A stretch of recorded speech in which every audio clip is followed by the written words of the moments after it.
예수님 당시 때 여리고는 구약시대 때 여리고와 신약시대 때 여리고로 구분되어 있었습니다.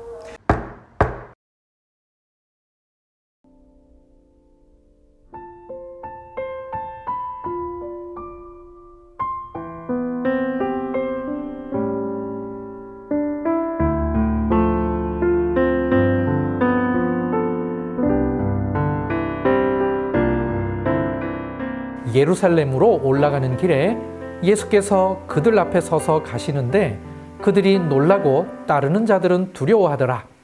이에 다시 12제자를 데리시고 자기가 당할 일을 말씀하여 이르시되 보라, 우리가 예루살렘에 올라가노니 인자가 대제사장들과 서기관들에게 넘겨짐에 그들이 죽이기로 결의하고 이방인들에게 넘겨주겠고 그들은 능욕하며 침뱉으며 채찍질하고 죽일 것이니 그는 3일 만에 살아나리라 하시니라. 세베대의 아들 야고보와 요한이 주께 나와 여짜오되 선생님이여, 무엇이든지 우리가 구하는 바를 우리에게 하여 주시기를 원하옵나이다. 이르시되 너희에게 무엇을 하여 주기를 원하느냐? 여짜오되 주의 영광 중에서 우리를 하나는 주의 우편에 하나는 좌편에 앉게 하여 주옵소서. 예수께서 이르시되 너희는 너희가 구하는 것을 알지 못하는도다. 내가 마시는 잔을 너희가 마실 수 있으며 내가 받는 세례를 너희가 받을 수 있느냐? 그들이 말하되 할 수 있나이다.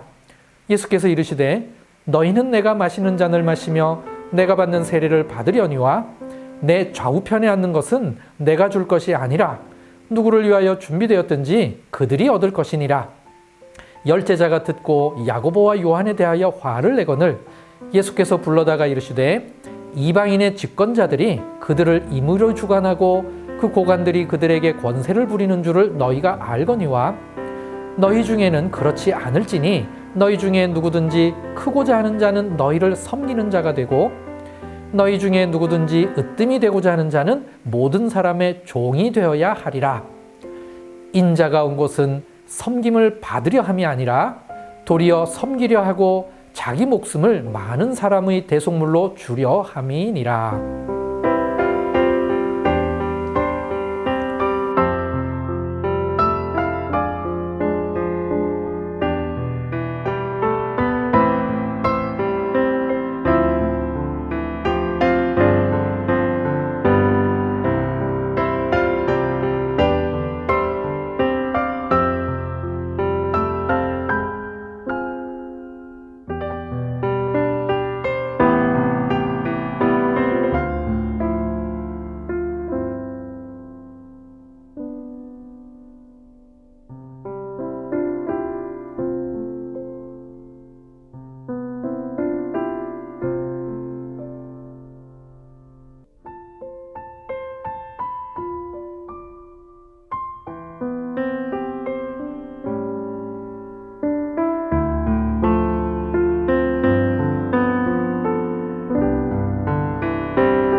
마가복음 10장 32절에 의하면 예수님께서 예루살렘으로 올라가는 길이라고 했습니다. 그런데 이 표현만으로는 예수님께서 요단강을 건너기 이전, 즉 요단 건너편 베레아 지역에 계시는지 아니면 이미 요단강을 건너서 실제로 예루살렘을 향하여 막 이동을 시작했는지는 알 수 없습니다. 하지만 본문의 정황상 아직 예수님께서 여리고에 도착하기 이전인 것은 알 수 있습니다. 그런데 특이하게 이 표현 속에 예루살렘으로 올라가는 길이라고 했습니다. 이 표현 속에는 당시 예루살렘에 대한 인식이 그대로 드러나 있습니다. 실제로 예루살렘은 높은 곳에 있는 도시이기도 하지만 이것보다도 영적으로 예루살렘은 가장 중요하고 가장 의미 있는 곳이기에 올라간다라고 표현한 것입니다. 세상 어디에 있든지 간에 예루살렘으로 이동할 때에는 예루살렘으로 올라간다라고 표현하는 것입니다. 이 구절이 예수님께서 이동하실 때 예루살렘을 향하여 이동했음을 표현한 첫 번째 구절입니다. 이때 예수님께서 죽음과 부활에 대해 세 번째로 말씀하셨습니다. 언제 말씀하셨는지 정리해 보겠습니다. 첫 번째는 베드로의 신앙 고백과 관련해서 빌립보 가이사랴로 이동하면서 말씀하셨습니다. 두 번째는 그곳에서 갈릴리 쪽으로 은밀히 이동하시면서 말씀하셨습니다. 세 번째는 예루살렘을 향하여 올라가시면서 말씀하셨는데 이때 가장 구체적으로 말씀하셨습니다. 세 번 모두 이동하시는 가운데 말씀하셨습니다. 예루살렘으로 이동하시면서 마지막으로 그리고 가장 구체적으로 말씀하셨는데 이를 통해 예수님의 죽음과 부활이 예루살렘과 밀접하게 연관되어 있음을 알 수 있습니다. 그런데 예수님께서는 순환을 말씀하신 후에는 매번 비슷한 주제의 말씀을 덧붙이셨습니다. 첫 번째 말씀하신 후에는 자기를 부인하고 십자가를 지라고 말씀하셨고, 두 번째 말씀 이후에는 첫째가 되고자 하지 말고 뭇 사람을 섬기는 자가 되라고 하셨습니다. 세 번째 말씀 이후에는 섬기기 위하여 목숨을 대속물로 주시기 위하여 오셨다고 했습니다. 즉 십자가 사건을 암시하신 것이죠.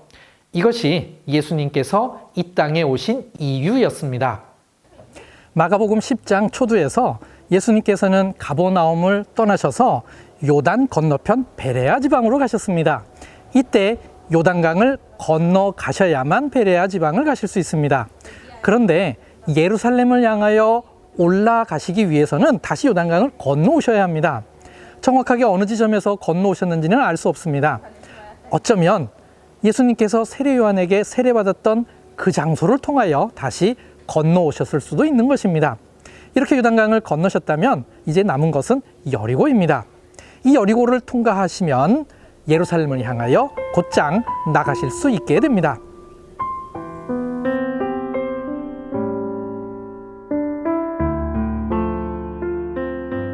그들이 여리고에 이르렀더니 예수께서 제자들과 허다한 무리와 함께 여리고에서 나가실 때에 디메오의 아들인 맹인 거지 바디메오가 길가에 앉았다가 나사렛 예수시란 말을 듣고 소리질러 이르되 다윗의 자손 예수여 나를 불쌍히 여기소서 하거늘 많은 사람이 꾸짖어 잠잠하라 하되 그가 더욱 크게 소리질러 이르되 다윗의 자손이여 나를 불쌍히 여기소서 하는지라. 예수께서 머물러 서서 그를 부르라 하시니 그들이 그 맹인을 부르며 이르되 안심하고 일어나라 그가 너를 부르신다 하매 맹인이 겉옷을 내버리고 뛰어 일어나 예수께 나아오거늘 예수께서 말씀하여 이르시되 내게 무엇을 하여 주기를 원하느냐. 맹인이 이르되 선생님이여 보기를 원하나이다. 예수께서 이르시되 가라 내 믿음이 너를 구원하였느니라 하시니 그가 곧 보게 되어 예수를 길에서 따르니라.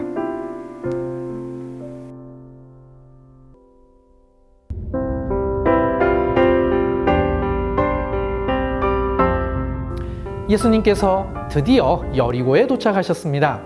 그런데 마가복음 10장 46절을 자세히 보시면 여리고 안에서 무슨 일이 있었는지에 대해서는 아무런 설명이 없습니다. 단지 여리고를 나가실 때 누군가를 만났다고 했습니다. 길가에 앉아있던 바디메오를 만난 것입니다. 디메오의 아들을 아람어로 하면 바르디메오, 즉 바디메오입니다. 그는 맹인인데 특별히 거지라고 했습니다. 사회적으로 비천한 상태임을 표현한 것이죠. 섬기기 위해 오셨다는 예수님의 가르침을 곧바로 실행에 옮긴 것입니다.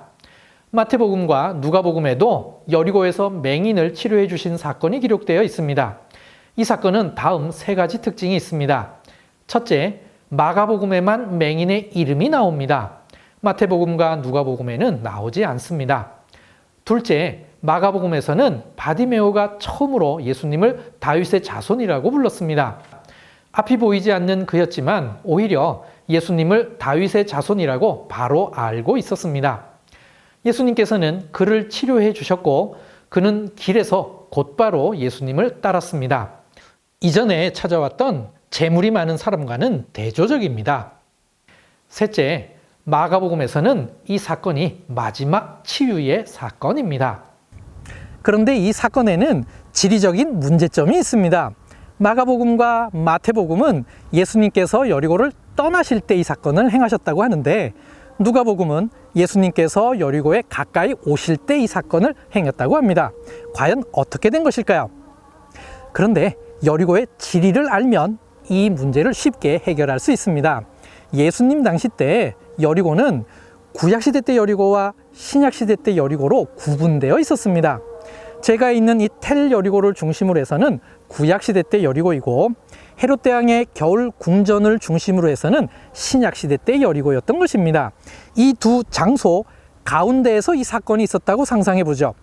그렇다면 마가복음과 마태복음은 구약시대 때 여리고의 관점에서 보면 예수님께서 여리고를 떠나실 때 행한 것이고, 누가복음처럼 신약시대 때 여리고의 관점에서 보면 예수님께서 여리고로 가까이 오실 때 이 사건을 행한 게 되는 것입니다.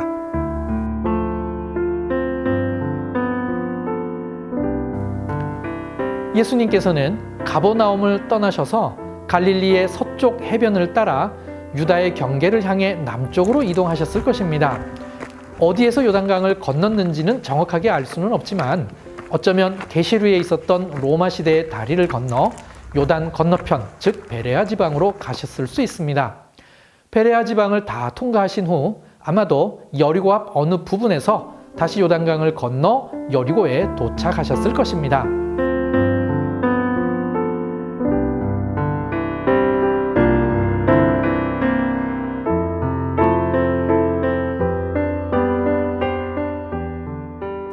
(10장) 이후로 마가복음의 마지막 주제인 예수님의 예루살렘 사역이 시작됩니다.